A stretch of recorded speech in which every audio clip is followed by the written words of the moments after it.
Државниот пазарен инспекторат затворил 3 дискотеки кои имале важечки лиценци, но се утврдило дека не исполнуваат ниту минимум технички услови за да можат да работат. Во моментов се прават контроли во уште 9 дискотеки кои имаат активни лиценци, соопшти владината портпаролка Марија Митева.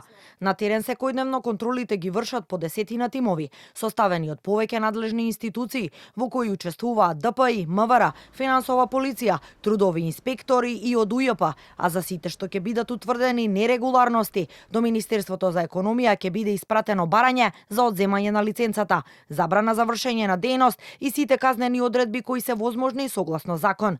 За сега не се соопштуваат имињата на трите затворени објекти и од кои градови се. Од вчера направената контрола на 12 објекти со активна важачка лиценца, до овој момент е утврдено дека 3 од нив не исполнуваат услови, односно минимум технички услови, а сепак имаат активна лиценца за вршење на дејност.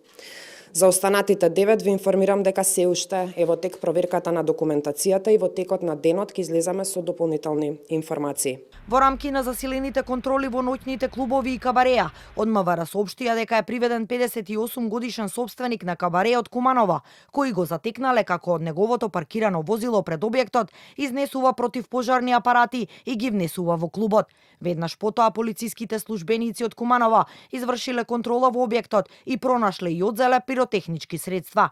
На социјалните мрежи има сведоштва дека газди на објекти ширум државата овие денови се обидуваат да се прилагодат на потребните услови, но од владата уверуваат дека по сите информации се постапува.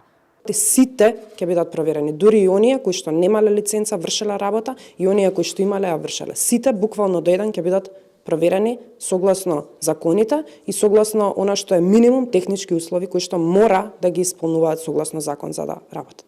Во меѓувреме, владината портпаролка соопшти дека 119 лица од семејствата на повредените се безбедно транспортирани и сместени во странство.